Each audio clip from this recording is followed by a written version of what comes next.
안녕하세요 여러분. 오늘은 한국 근현대사 경제적 구국운동에 대해서 살펴보겠습니다. 우리는 지난 시간에 일제를 비롯한 제국주의 국가들의 경제 침탈에 대해서 공부했는데요. 이번에는 그에 대항한 우리 국민들의 노력에 대해서 살펴보겠습니다. 우선 외국 상인들의 적극적인 경제 침탈은 조선 상인들에게 큰 타격이 되었습니다. 특히 당시 조선 상인들은 대부분 영세하고 작은 규모였기 때문에 외국 상인들에 비해서 여러 면에서 밀리는 경우가 많았습니다. 이에 조선 상인들은 여기에 대항하고자 상회사들을 설립하게 되는데요. 이는 같은 업종의 상인들이 같이 합쳐서 규모를 확장해서 외국 세력에게 대항하고자 함이었습니다. 한편 외국의 경제 침탈에 대항하는 움직임은 은행에도 있었습니다.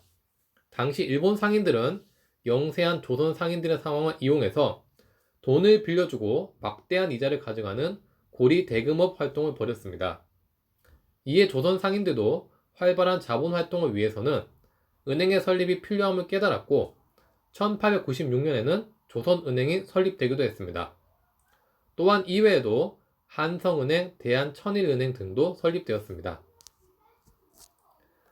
개항 이후 일본 상인들이 조선의 쌀을 무제한으로 유출해가면서 조선의 쌀 유출 현상이 문제가 되기도 했습니다. 특히 국내에 조선의 쌀이 부족해지자 쌀값은 크게 올랐고 이에 따라 농민들 생활도 더 어려워져 갔습니다. 이에 일부 지방관들은 1883년 맺어진 조일 통상장정을 근거로 1889년, 1890년 방공령을 내리기도 했습니다. 여기에서 방공령이란 무역을 잠시 중단해서 조선의 쌀 유출을 일시적으로 막을 수 있는 것을 말합니다. 하지만 당시 일본은 조선의 지방관들이 사전에 일본에 이야기하지 않았다는 것을 구실로 방공령을 철회하고 배상금까지 받아갔습니다. 시전 상인들 역시 마찬가지였습니다. 이들은 서울에까지 진출한 외국 상인들의 철수를 요청하면서 황국중앙총상회를 조직해서 외국 상인들의 상업활동을 중단시켜 달라고 요구하기도 했습니다. 러일 전쟁 후 일제는 대한제국 국토의 4분의 1에 해당하는 황무지 개간권을 넘기라고 요구하기도 했습니다. 이에 우리 국민들과 관리들도 여기에 대항하기 위해서 농광회사를 설립하고 황무지를 우리 손으로 개간할 것을 주장하기도 했습니다. 또한 보안에는 연일 집회를 열어서 반대운동을 펼쳤고 결국 일제히 황무지 개간권을 철회시키기도 했습니다.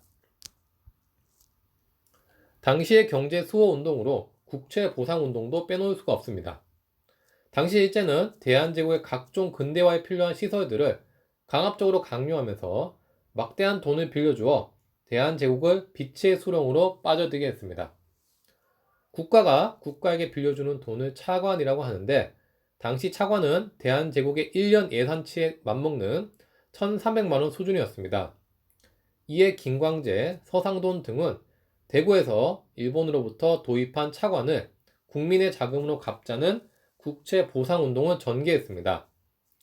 당시의 운동은 대한매일신보, 황성신문에도 적극 기재되어서 전국적으로 확산되었습니다. 결국 이 운동은 실패로 끝나게 되었지만 당시 국민들은 우리 스스로 나라 빚을 갚을 수 있다는 힘을 보여주었고 이는 100년 뒤에 IMF 때 금모으기 운동으로 계승되었습니다. 사실 우리가 일제에게 정치적으로 국권을 침탈당하는 과정에서 경제적으로 대항하기란 쉬운 일은 아니었습니다. 하지만 이런 경제적 대항 과정을 통해서 우리 역시 경제적인 힘과 결집력을 키우게 되었고 이는 현재까지도 이어졌다고 볼 수가 있습니다. 네, 이렇게 오늘은 외세 경제 침탈에 대항한 우리 민족의 경제적 구국 운동에 대해서 살펴보았습니다. 네, 다음 시간에 다시 한번 찾아뵙겠습니다. 감사합니다.